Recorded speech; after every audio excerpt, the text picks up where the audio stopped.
I'm Gemma Lonsdale, psychic medium and life coach, and you're listening to the Happy Psychic podcast. In this week's episode, I'm joined by Madison England, who is an intuitive energy healer and spiritual coach. Madison has been a healer and teacher in many, many lifetimes and is blessed to be able to share her gifts with this collective. And today we're really talking about healing, what that looks like, how we get started, and some of the situations that you might find come up for you. Welcome to this week's episode of The Happy Psychic. I am joined by Madison England, and Madison is an intuitive energy healer and spiritual coach. So hi Madison, it is great to have you here. Hi Gemma, thank you so much. It's great to be here. Very, very good to have you. I know that we were eager to talk about healing journeys, and you have obviously been on your own journey. I know healing is a bit of an ongoing thing. It's a bit of a thing that we're always on with, but how did you get to the stage now where you're actually working with other people, helping them through their journey? Yeah, I mean, when you are a healer yourself, you are always switching your hats between teacher and student. So there are cycles that I go through where I have to maybe step back from so much of my client work because I'm going through my own ascensions and activations. So that is a journey that never stops. But there was a point where I had accumulated enough, I don't know if the word is data, but enough like tools, skills, resources in the development of my journey where I was able to then begin helping others with what I learned. And I get a lot of people that ask me, like, how do I become a spiritual coach? But they haven't even done their own work. They just want to be the teacher without being the student. And so I actually felt like I probably could have started earlier than I did. I was a little hesitant because I was like, what if I misinform people?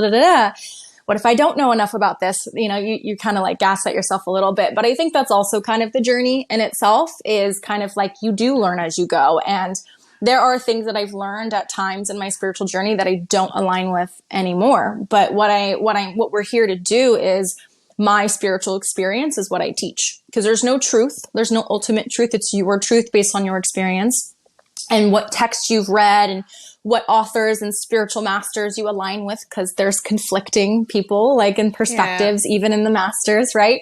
And so it's about making sure that I set intentions around my space, that I attract clients that want to learn from my spiritual experience and from my lens and my perspective. And we're all ever changing, ever growing, ever ascending in that way. So I started my own like deep healing journey when I was around 19 or 20.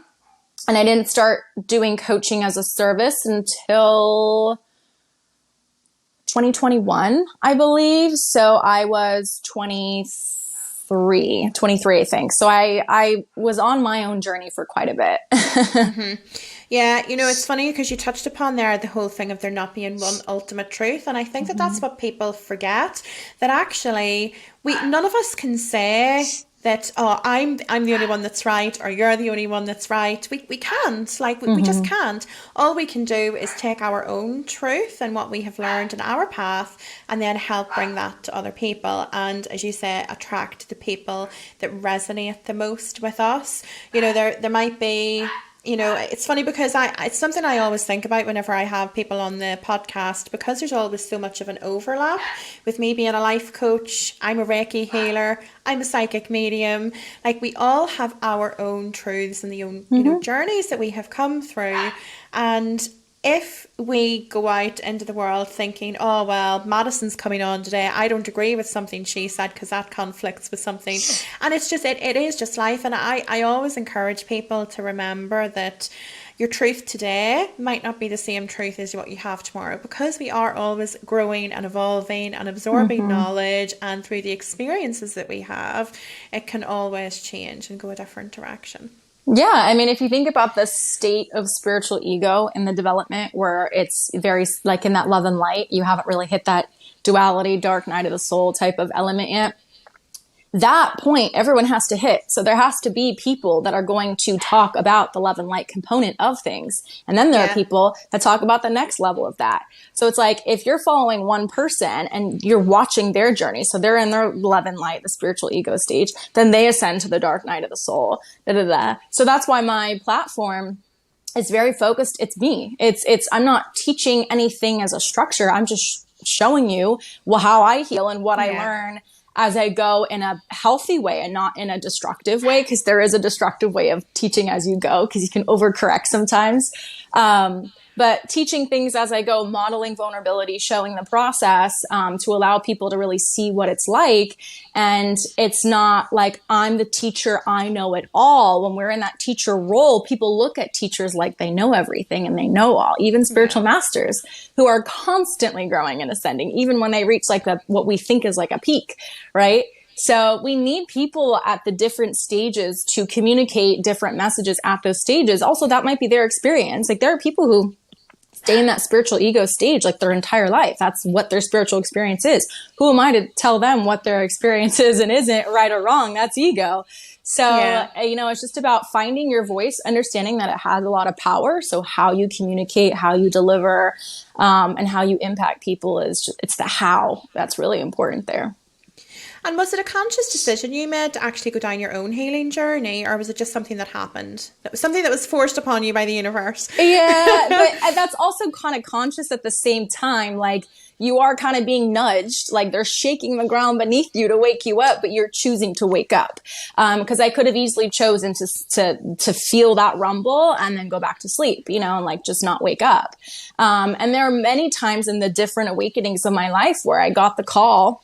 And I was like, I don't know if I want to do that. Like, it's so comfortable here in my pain body. And then you break out of your pain body and you're like, wait, this is so much better than that. And so, the ground was shaken beneath me. I was like in a really tough place with my partner at the time, which was a twin flame journey. So that was just rocky. And then I was like, I had issues with friends and everything, my job, everything was kind of falling apart. I was 19. I was like, or 20, I think I might have been 20. I was going to graduate in a couple months. And it was just like a mess. And, when you're having a big tower moment, you look to something bigger than what your current world is, because that's not giving you the answer. So you go bigger.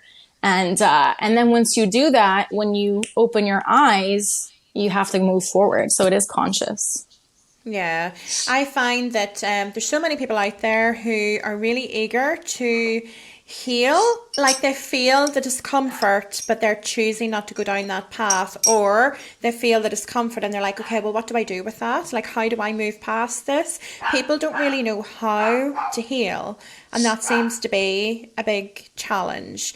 Like, how did you really get started on your journey? Did you intuitively know what you needed to do? No, and I think one of the tough parts about where we're accessing information now spiritually with TikTok, we have such an excess amount of information, and everyone's developing these like excess crown chakras. Like they're really in excess. And that's why a lot of people are entering spiritual psychosis. We have too much information. We don't know how to digest and absorb the information properly. We don't know how to discern what's for us, what's not, take what resonates, discard what doesn't. And then everyone has their own tips and tricks for things. And people like are trying all the easy things. They're trying the things that are going to just be the quick little pill. Actually healing is actually sitting with the discomfort. It's making peace and oneness with that discomfort.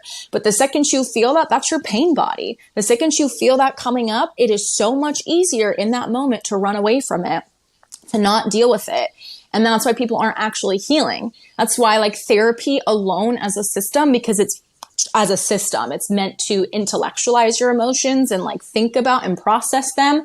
And there are certain therapists who will incorporate feeling the emotions, but like the system as a whole. I used to work in a telemedicine mental health company. I worked closely with the BBS, and I would hire like 50 to 60 therapists a week. And anytime I would talk to therapists, that would be the conversation that we'd have.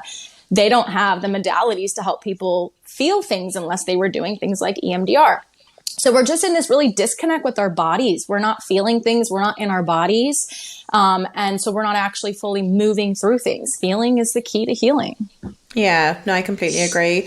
I think we can be having, well, I guess there's a lot of different reasons why we're not in touch with our bodies, but one of them is the fact that there were so many distractions that detract away from us actually feeling and sitting with emotion. We can just put Netflix on, or we can scroll through TikTok. Yeah, I feel like disassociation is like the biggest drug right now, because even when we're eating, we're sitting down to eat and we have the TV on. We're not even paying attention to the food that we're putting in our bodies, how much we're eating, how our body feels eating it. Like, we're scrolling as we're eating. We just can't even sit there in silence anymore in our own thoughts because we're so uncomfortable with our thoughts. I think it's Eckhart Tolle who says, you don't think, thinking happens to you, I think is how he says it, something along those lines. And it's like, it does. Your thoughts will consume you. They'll overcome you. And if you don't have control of that, you'll just disassociate because you don't have control of that. But if you're in your body, then you have complete control over that. And it's not as uncomfortable, but it's just this running, this escaping of ourselves. Yeah, it's funny because even as teachers, like, I don't know about you, but definitely for myself, sometimes I can still find myself becoming quite consumed by the work and by life and not taking the time out to feel my emotions. And sometimes I have to, I sometimes would feel spirit withdrawing me a little bit from the work. You know, all of my work is spiritually led, probably a little bit like you. And sometimes they will actually pull me back. Like, I can feel them pull me back, or they'll cut off the source of my work, or they'll cause some sort of disruption in order to withdraw me away. And whenever I start to get into that space where I'm not overloaded with work, I'm not doing lots of one-to-one work, I'm not doing lots of group stuff, and I suddenly find myself being creative, and the creative juice is flowing, and that's when all of my ideas come, and I'm writing and I'm creating content. And then all of a sudden I got to the end of that and I'm like, oh, what's this? Oh, this is really uncomfortable. What's coming up? And there's always like a little bit of a healing that happens afterwards, and I think, oh, those little tricksters, they've tricked me into doing some healing work. But it's almost as though we prevent ourselves from healing because we get so involved in everything else in our life. And actually making that conscious decision to step back a little bit and to be a bit more aware is almost like the first step in the process. Just giving ourselves that time to feel. Absolutely. I think that's also something Eckhart Tolle talks a lot about, is being. We get so focused on doing that we overdo the doing, and we forget that we have to just be. And I think that those cycles are probably a lot more frequent for energy healers because we ascend a lot faster and more frequently. And so we have to keep leveling up. And I find that a little bit hard for me in my business sometimes because I'm still working through a lot of my scarcity, right? My scarcity programming that's been in me from lifetime to lifetime. It's a big karmic issue. And so it's like I have this constant battle between I have to step back and be in my feminine and rest to receive. I have to move through these emotions that are about to come up, and I have to level up in that way. But what about my income? What about my rent? What about my bills? And so I'll like sometimes find myself like taking on clients in periods like here and there where I'm not supposed to, and then I can't show up at my best self. And so I have to learn, and I'm continuously learning how to be better about that to keep the level of professionalism, but also at the same time, like honoring what I have to do to be a better coach for people. And thankfully in the spiritual space, people are really understanding of that as a leader and, you know, a student. Like they understand that you have to do that, and they're gracious for that. Because they know that it's going to benefit them in that way. But I think we have to step back every now and then. I just went through a big cycle of that. I'm just now starting to reintegrate a little bit more, where the universe was like, slow down. You have stuff that's going to come up. You know, all this stuff astrologically was like really aligned for that. And I had to just surrender. When you surrender, like I always say, like the best way to win in a boxing match is to just like dodge every punch and like not swing. The other person will exhaust themselves by swinging. And so what you do is you're chilling, and then at the end they're tired and you catch them off guard and you knock them. That's how they win. But when you're trying to like beat the universe, if you're trying to fight the flow of the universe, you're going to exhaust yourself by its resistance. And so just surrender, just go in that flow state with that, because it's for your greatest good. And you only notice it once you go through it and you go, oh, okay, I get it now, you know, but it's hard to see it in the thick of it. Yeah, I always think as well, whenever I've been through a cycle of healing, I think, oh, well, I'll know much better for next time. Yeah. I'll be able to recognize it. I'll know whenever they put a stop to this or they're pulling me back that that's what's happening. And I just, sometimes I'm really oblivious to it. And I think that that's one thing that people don't realize, that healing can sometimes creep up on you. And yes, it has to be a conscious decision that you run with that. But we are often unaware of what we need to heal. And even when we've went through a healing cycle, we think, oh, finally, I'm done. That's it. I'm done. And then it's like, okay, well, the next one's coming up. There's always something else to come up. Always something else. And I work specifically with a spirit guide. And one of the things that she tells me quite a lot is that even whenever we're in spirit, we're still healing. Whenever we cross over, there's still healing to be done. So it's not just a human thing. It's a soul thing. It is a spirit thing. And we'll always be continuously improving and revisiting stuff and learning more and expanding and raising our vibration. It's not that, and I am guilty of using the term, of being healed. Like we're never fully healed. We can it's an ongoing process. We can heal a wound. We can heal a cycle. But as a whole, we'll never be healed. Yeah. But I don't think that word's such a bad word or such a, because we can be healed from something, just not everything. Because we're going to continue to accumulate new things like every day. Like you can clear a bunch of karma that you've had with someone in previous lifetimes, right? But then you're creating new karma every day, right? Like it's just a balancing of energies. So it's like you have to detach from it being a destination, but the journey, there's checkpoints in the journey where you pass that test, you level up and you've healed that, you've moved through that. Absolutely. It's funny because I often wonder, have I actually really fully healed that, or have I only healed like a portion of it? If we think of it as like a cake, have I healed all of it? Is it all gone, or is something going to come back and bite me in the ass again in like 10 years time or 10 months time or even 10 days? I guess we never really know exactly when the healing is going to come up. One of the things I find quite challenging to help people with is whenever people are starting to become conscious of them being a spiritual being, but they're not necessarily even sure what they want to heal from. They want to go on a healing journey because they want to improve, but they don't really even know where to start. I think that there's one thing being hit with a load of trauma or experiencing something where it brings emotions to the surface and triggers. But if you're not necessarily even fully aware of those triggers or of something specific, like, do you have any guidance for people when they're in that situation? I don't know if my guidance is necessarily independent work, because I think sometimes we need an opener, an activator. And that is an energy worker who can go in and see things to give you direction.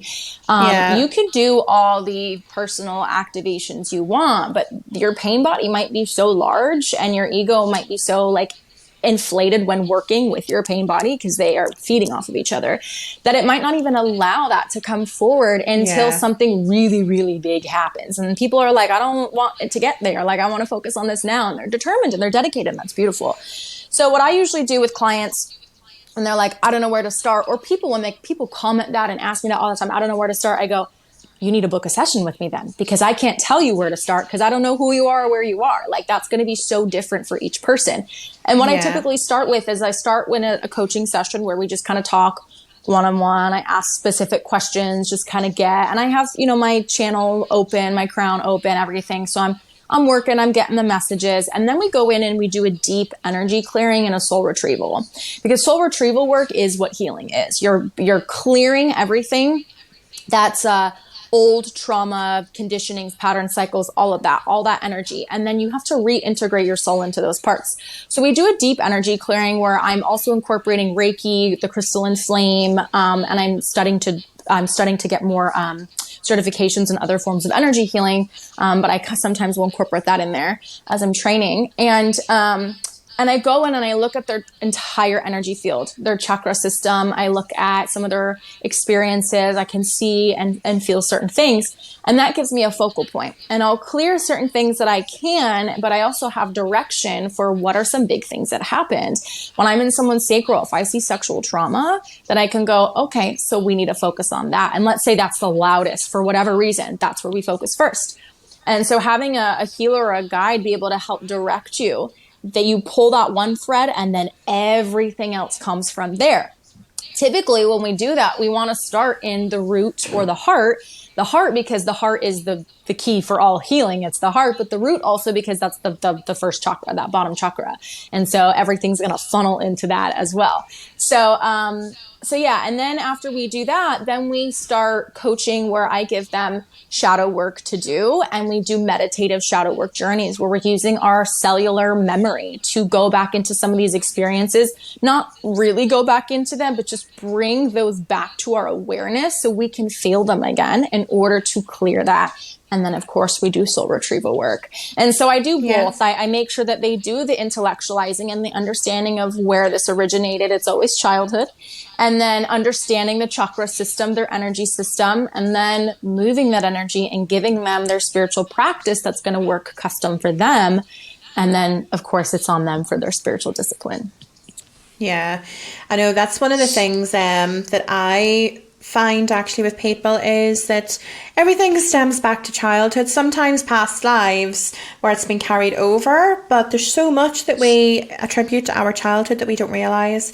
And the root of, you know, how you feel when that person rejects you, there's something connecting you to your childhood whenever that invokes such a strong emotion. Always. You're being triggered. That person's triggering you, but that's not the root cause. It's really not the root cause. And it's trying to educate people that they have to find a way to get back to that in order to unravel it. And I always see people, whenever they're going through some emotions, my guide always shows me somebody sat with a rope that's tied in knots. So I know that they're unpicking the knots in their emotions. And that's when I know roughly how much healing is needing to be done at that particular time or around that specific thing. But yeah, there's always so much of it that is, you know, connected to our childhoods. And I think we really underestimate the childhood experiences. We do. I've that caught we have myself had. doing that too, where it's like, I had to find childhood in this, at this part of my life, and then I didn't have any memories of certain things because it was traumatic at certain points, and trauma is subjective. The way that you receive an experience to be traumatic is going to be different from someone else. Like, you know, I know people who have seen like a lot of awful stuff in their lives, and I haven't seen nearly as much awful stuff as them. They might not be digesting that the same way that I would have, and vice versa. They might have seen what I went through and go, that's nothing, right? I wouldn't have absorbed that. So it's based off of how you receive that experience. And so it's just going to be different for everyone. And I just feel like we do kind of discredit that because we don't have a lot of memory of that. And so that's why using cellular memory is so important, and working with source in that way to try to uncover that. It's amazing what I've seen some of my clients and myself, but obviously it's just so cool to see my clients do it when they have uncovered things that they had no idea were in there, and like very specific details too, where they're like, whoa, where did that come from? And that takes a lot of open heart, open root, open crown.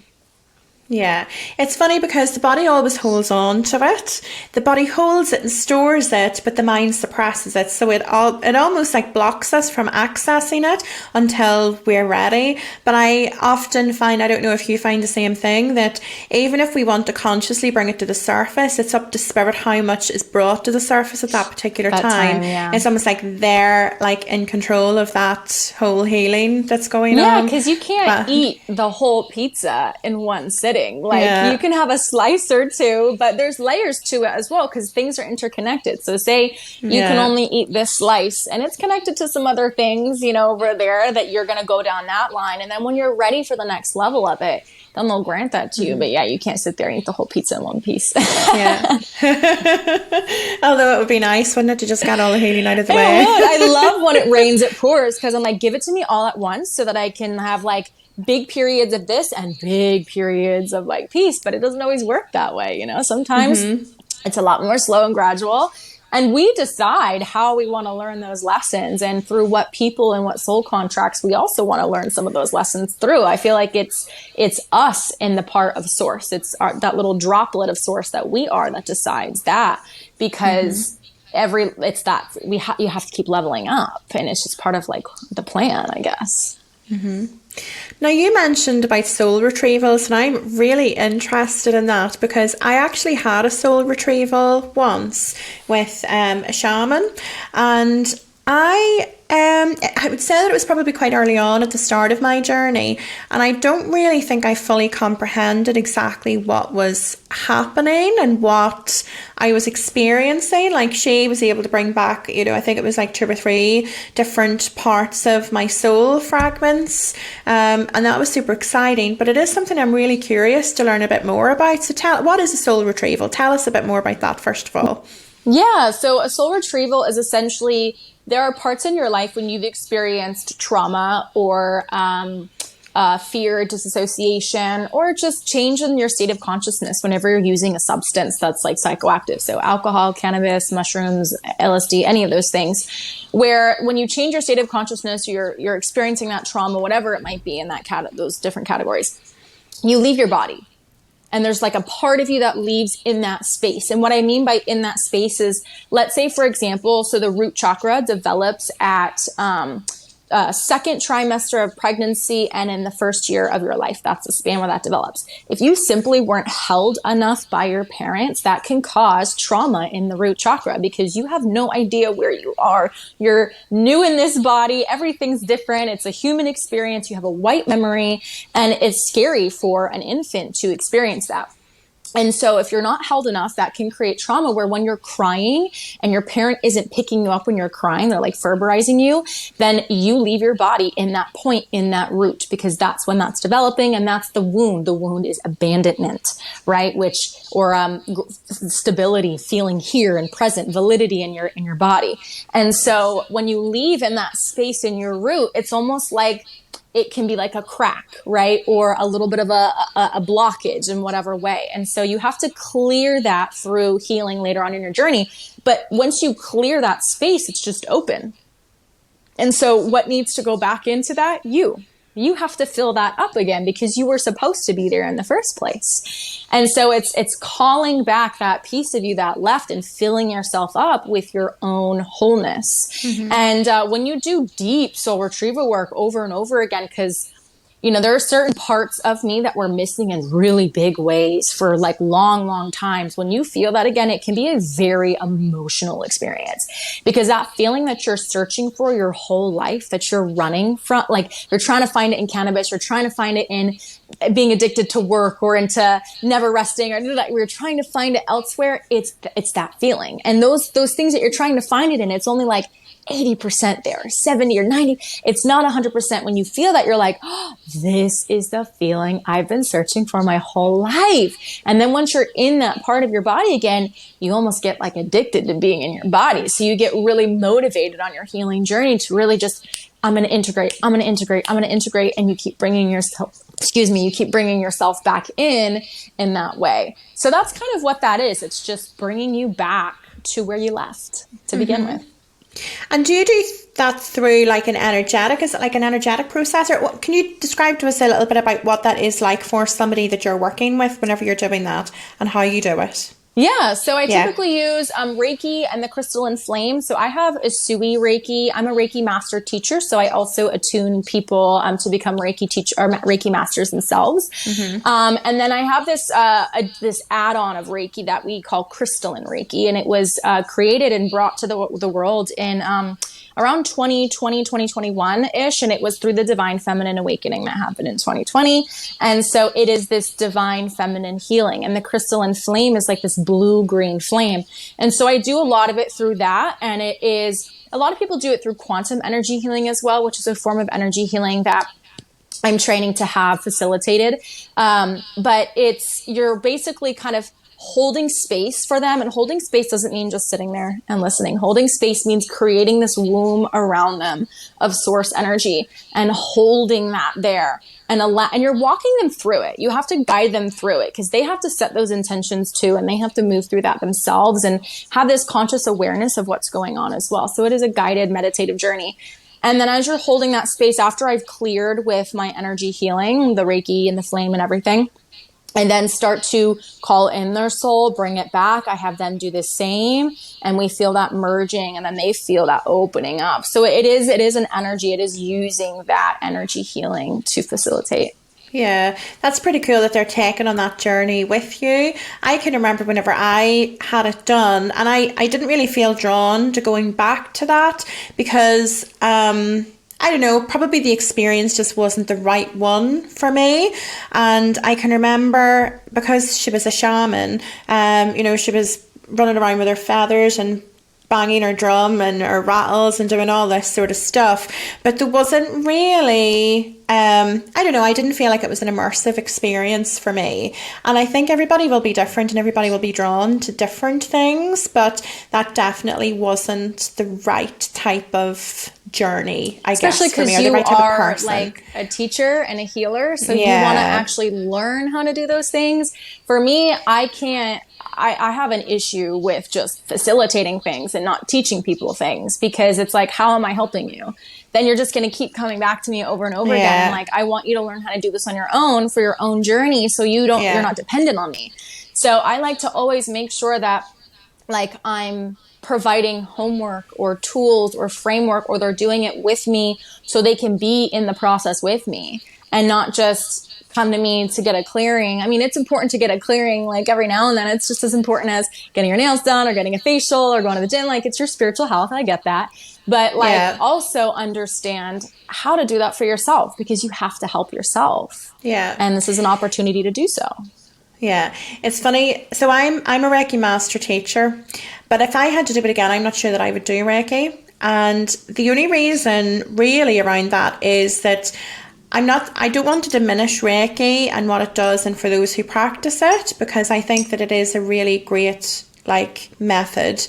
But I think that we almost feel like we have to be certified and we have to have a certificate in order to use energy for our own benefit and for the benefit of those around us, when actually the reality is that energy is freely given. It is available. So you don't need to have a certificate necessarily to access energy and to use it, but you definitely need to know, some people intuitively know, but definitely having that guidance and that help, like what you offer people, gives them insight into how they can actually utilize that for themselves, perhaps without them having gone through all of the training and the attunements that you have experienced. And yes, it might not be as strong as you, for example, if you're doing energy healing and energy work on people every day, you're going to have a stronger connection. The energy is going to be, tighter, it's going to flow more, you're going to be stronger.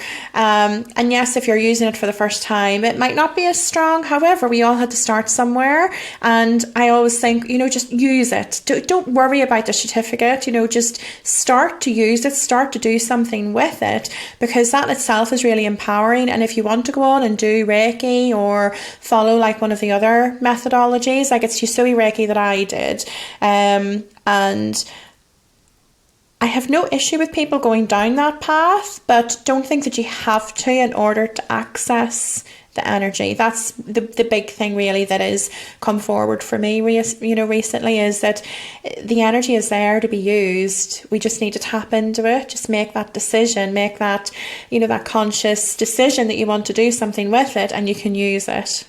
Yeah, I mean, definitely for yourself, I do probably feel like there is a little bit of I might side a little differently as a facilitator, because if you're going to be using something specifically like Reiki and you're using your Chokure, your Seiheki, your Hanshozesho, and then your Daikomai, like, you want to understand it as a sacred practice, and you want to respect the origins, the teachings, the ancestral part of it. So that as a facilitator, like, I definitely feel like going through official training is important. But for yourself, I could not agree more. And that's why I do that for my clients, where it's like, I'm going to teach you how to do this. You don't need my Reiki. You don't need to have Reiki to do this. You can clear something on your own. Me using this energy is giving you like a turbo boost. It's helping you because you're paying me. So I'm going to give you more than you would get just doing it on your own. Well, exactly, because your energy will be stronger. Exactly. Like I actually had sent a newsletter out recently because I'm really encouraging people to tap into their own energy source and to really utilize it. But I couldn't say that what I practice now is Reiki. I don't really follow the Reiki principles. But I was pleased, I guess, at the time that I went down that path, and it's a great that opener. I learned. Yeah, but I think that I definitely have come further and further and further away from that the more that I've been guided by spirit on my journey. And I think from that's where I really started to encourage people a lot more to use the energy. And I wouldn't refer to it as Reiki because, well, I guess it's not. But it just use the energy. The energy is there to be used. You can use that for your benefit. It's so powerful, and we all have to start somewhere. Just simple. If you've got a stomach ache or you feel some emotions coming up, put your hands on yourself just with the intention of channeling energy through, and you will benefit. Maybe not as much with yourself as what you would do with a proven healer who has been channeling energy for years, but there's definitely benefits, and the more you use it, the more you intend to use that, it gets stronger. It's the same with my mediumship. It's only through using it every day that it got stronger. It's like going to the gym, isn't it? If you're going to I call it the third eye gym. You gotta go and you gotta work out your third eye muscle. That's what I call it. But it's the exact same. If you're going to a gym and you're thinking, I want to do a 100 kilo deadlift, or I want to be really sharp in the arms or strong shoulders. You need to be going regularly. You need to be lifting. You need to be lifting heavier. Yeah, and it's the exact same with anything else, whether it's energy healing, mediumship. You need to be using it regularly, or else it's not really going to progress the way you want it to. Well, it might if you're very lucky, however. Most people have to work hard. Who you are, yes. I think spiritual discipline is something that a lot of people struggle with, and I think that does come from just wanting a quick fix. But having so many distractions around us, the TV, the phone, everything, where we're not as comfortable with the routine and what is your practice, and trying different things and seeing what works for you. And I think one thing that's changed my spiritual practice is getting up at 5:30, 6 a.m. When the world's quiet, and people go, oh, that sounds great in theory, but waking up that early, go to bed at 9. When I'm up that early, I actually have the desire to not be on my phone, to do my morning meditation, to do my grounding work, to do my affirmations, my gratitude journal, to do all those things. I'm not going to do that if I wake up and the world's already moving. I'm going to do that before the world's already moving. That was actually one of the things that I'd seen on your TikTok, how you talked about that in the really early start. And I wish I was more on board with it than I am, because I really see the benefit of it. And one of the joys in life, I find it much easier in the summer. Obviously, I'm in England. It's harder when it's dark and when you look outside and it's pitch black at 5:30. But I have a daughter, and we have a horse, and we have Rosie, the barking dog. So we have a lot to fit into our days. And I always find it very, very beneficial to get up early whenever the house is quiet, whenever my daughter's still in bed and, the dog is still sleeping. And it gives me that time to think and to almost kickstart my day before everything else happens. But it is hard to do in the winter and the dark mornings. It is hard, but I also think you're supposed to fall off of your routines. The same way that you're supposed to kind of lose yourself every now and then, because then you rediscover yourself and you rediscover your routine, and you realize through stepping away or losing yourself how great you are and how amazing the routine is, because I remember when I was quitting smoking cannabis, I had to quit for a while and then try again to go, yeah, this is really not what I want. Right. Mm-hmm. And so stepping off of your routine and getting back on, stepping off, when you get back on, you go, yeah, stepping off was really not right for me. It helps remind you. And then when you lose yourself a little bit and you re-find yourself, you are a new person when you re-find yourself. You've leveled up in that re-finding yourself, where your routine gets better in that process, because stepping away from it taught you something that you need to integrate more of. Right. So it's okay to fall off of your routines. We need to be gentle and compassionate with ourselves when we do, and not be our own biggest bully there. But it's normal for us to have inconsistency. Inconsistency kind of is what the balance is. That's actually a really good way to put it, because I was feeling very guilty. There's been a couple of days where, like over the Easter holidays, whenever my daughter was off and I relaxed my work schedule, and like there was a couple of days where I didn't like set an alarm, and I didn't feel any better for it. Like I'm waking up and I'm thinking, oh my gosh, like the day has started, and I'm like still in my pajamas. Do you know what I mean? Okay. And, yeah. Like I have those mornings too. I have those days where I usually like to clean things as I go. I have those days where they pile up. I have so much laundry sitting on my couch that I'd been there for 2 days. I'll get to it today, right? Today's the day to do it. But it's one of those things where like, yeah, sometimes you just have to be. And you don't have to be on your A game and you can't be perfect. You can't have this cookie cutter, every day is the same type of life. You have to have those days.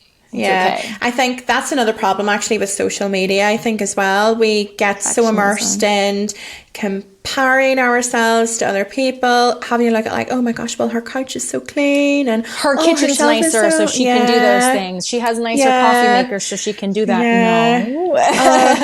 Or her hair's always perfect, or just silly little things, and we start to form the opinion that actually everybody else's life is perfect, and then that pushes us further into our own like, oh, like I'm really not sufficient, I'm not good enough, and I know that that's going in a totally different direction. But no, that comparison cycle. It is a cycle, though. It is, I think it's a trauma for a lot of people as well, and it's just being like activated by social media. It's like when we're kids, we are told that we're good or bad based off of our behavior, and so it's not really that much different than content that does really well and goes viral. That is of this woman's perfect, pretty picture kitchen and her pretty picture body and her pretty picture clothes, having this pretty picture morning. And then you're going to be like, oh, well, I'm not doing that, so I must not be good. Like she got rewarded for that.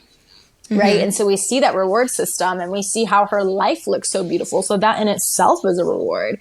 Everything's a mask, of course. And we all know that, but it's easy to get sucked into that. It's a black hole when you start comparing yourself to others in their lives. Yeah.